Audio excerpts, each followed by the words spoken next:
Let's begin over here in I think this is the north part of the garden. And look at how pretty some people call them tulip trees. This is a Japanese magnolia. It's just gorgeous there, isn't it?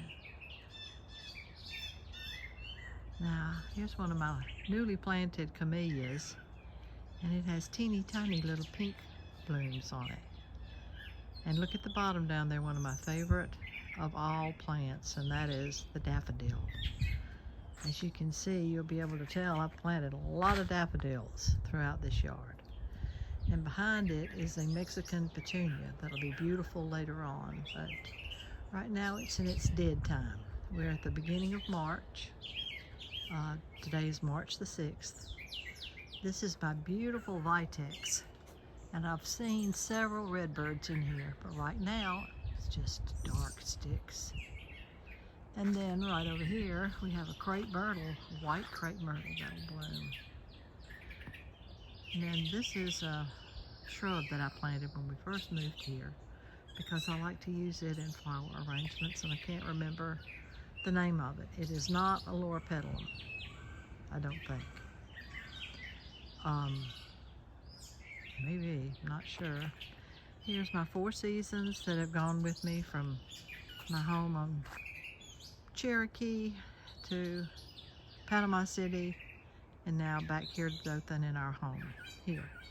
Now, I want to talk about this right here. This is the lawn I just had sodded last year. Paid a lot of money. I just happened to be in Orange Beach with my brother at the time that they came to lay it, thinking they knew what they were doing, but he just put the grass down. That's it. He didn't level the ground. He didn't kill the weeds first before he did it. So you can see how the weeds are growing up in the straight lines that he laid the sod upon it. So for a whole year, I haven't been able to walk out there because it was so unleveled, because the guy that laid the sod didn't take the time to prepare it like it should have been done, which makes me very angry, but what do you do? I've already paid him last year expecting him to do a professional job, and he just threw it down. So I have contacted the Agricultural Resource Center. I can't remember what you call it. Anyway, very nice woman, Megan Jones, I think is her name, told me to buy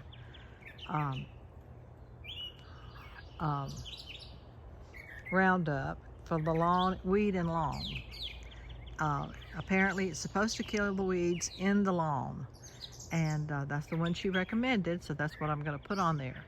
But the directions say to wait until there won't be a rain in 24 hours, so I have to wait to apply it then. Okay, now you're saying, Charmin, you don't walk well. And I'm going to say, yeah, you're right. So you see that Roundup container there. I'm going to take my walker out here and put the heavy part of it on the walker and get out here and try to do it. I like to get out. I like to do things. I like to see what I can create, and as you know, I love the yard. Look right here. These are the hyacinths. They've had their better moments, and I think I've got a picture of them when they were better. These are my David Austin roses, and they're doing pretty well. And I'm trying to get the weeds out. You know, I put straw down to mulch, but you know, I'm just not really sure that you can mulch away weeds here in the South. I think we just have to deal with them. Maybe we ought to consider them flowers and just get on with it. Okay, look at that flower bed back there. You see the daffodils? You see the pink vase? I mean, what would you call that? It's a pretty big vase, if you're gonna call it a vase. I just thought it was really pretty, and I bought it at a garage sale or an estate sale in Panama City at one time. Now if you look back there, you'll see a really pretty red camellia bursting out in bloom, and behind it is my white azaleas that I planted back there. I think that's George Tabor. I planted a couple of trees too, and I don't think they've done well at all. So I think they're gonna have to either be pulled out or cut down, one or the other. But this is March. This is the beginning of March.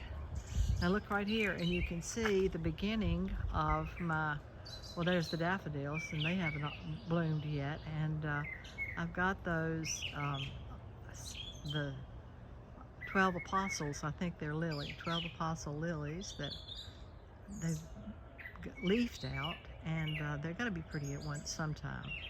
This camellia right here had been doing very poorly where it was planted before, so I did transplant it. Looks like it's doing pretty well. And I also transplanted 2 roses, 2 of my David Austin roses that did not do well over here. So I planted some white Sasanqua over here, and there's still a camellia over there. But I moved the roses over here, and it looks like they're going to try to live, so that's a good thing. I also planted spread a lot of seeds for echinacea, which is one of my favorite things, and looks like several of them are coming up. I do want to plant some more seeds this year. I particularly like zinnias, so as you can see, my David Austin climbing rose looks pretty good right now. I have bad luck with black spot here with my David Austin roses. My garden club, the one I'm in charge of in April, is centered on roses. So we've got the president of the Rosarian Society coming to talk to us, and she recommends Cortus roses. Well, it's a German rose, rather than David Austin roses for our climate. So I'm looking forward to hearing what all she has to say. Look at this gorgeous camellia. Do I know the name of it? No, I don't. I think I wrote it down in my garden journal, but I don't remember what it was. Now, right in here is where I had some iris planted, but I think my mulch has covered up my irises, and I need to uncover them. So that's a little chore that I think I can do. And look at the daylilies over there. Aren't they blooming well? All right, look here at my hose link.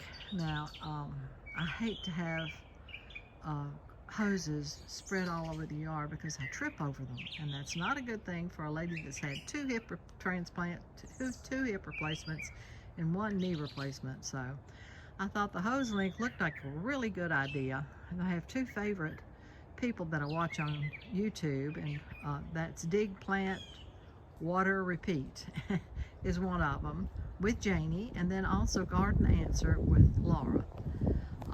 And both of them recommend the hose link. So both of them, I think, installed theirs with a 4x4 by 8 wood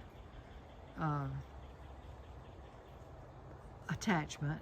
But I saw another guy who did it with a 1-inch by 48-inch tube pipe, and realizing that digging that hole might be more than I can do, and getting others interested in helping me with it, I sometimes feel like the little red hen, was not a possible thing. So I called, or I ordered online on Lowe's, and then went to pick it up. They put it in my car, and all I had to do was to bring it back here. And then my sweet brother-in-law decided it was too short, that I needed a longer one, so he bought me a longer pole, but I couldn't reach the top of it.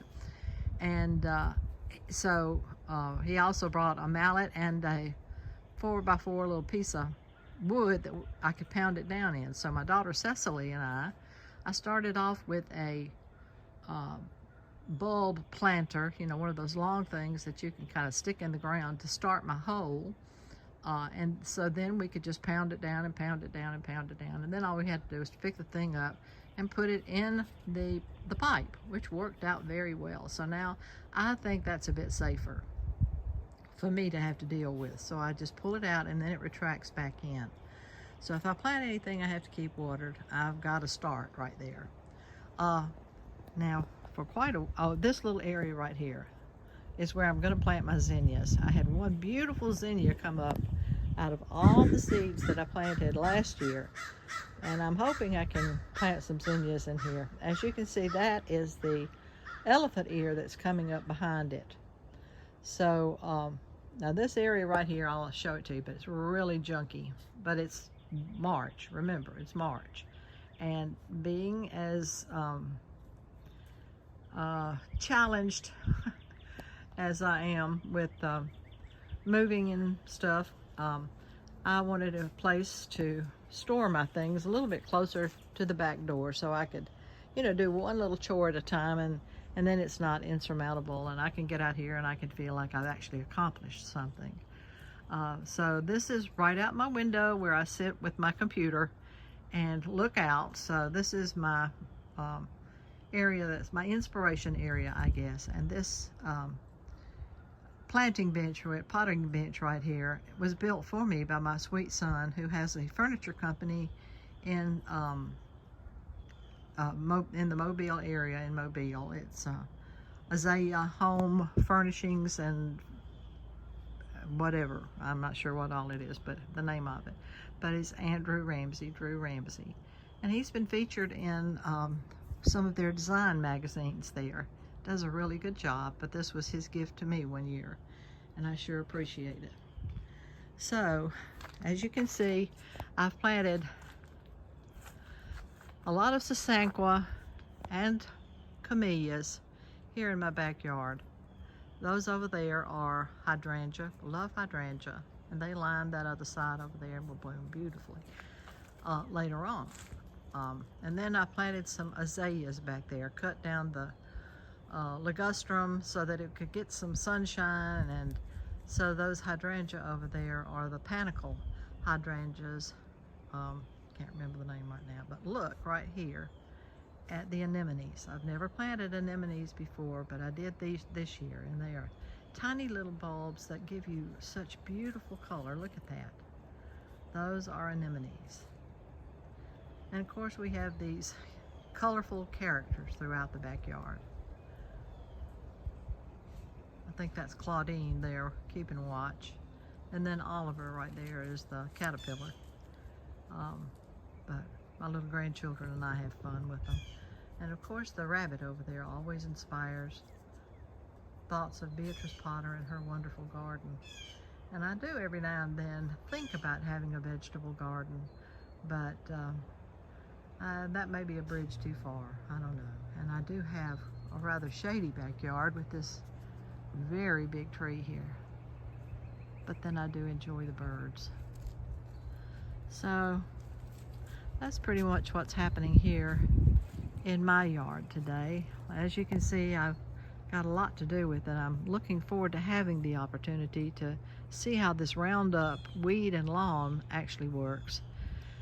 And then I bought some stuff to fertilize it. So one day when I get a good sunny day with very little wind, because I don't want the garden spray to blow back on my ornamental plants, it's going to have to be a nice still day with 24 hours, no rain. So that's what we're looking for here. And just thought I'd share with you what March in Dothan, Alabama, zone, I think we're a 9A now. We used to be an 8B, but now we're a 9A. So, but the things that are the most gorgeous are, of course, that magnolia, Japanese magnolia that's bursting into bloom. There was one outside my mother's window when I was growing up, and that mother and daddy just loved to sit there and watch the birds in that magnolia. And as you can see, I got lots of weeds, but I do have the goal of getting rid of the weeds and seeing what I can do there. I just hate it though when people don't do the job the way they got paid to do. And I'm very disappointed, but I won't say his name. So this is where we go. Hoping to plant the zinnias right in here. See how they'll do this year. And around that window, it's going to be pretty. I'm going to put a lot of potted stuff there. So anyway, that's what's happening here in, like I said, Dothan, Alabama, in zone 9A.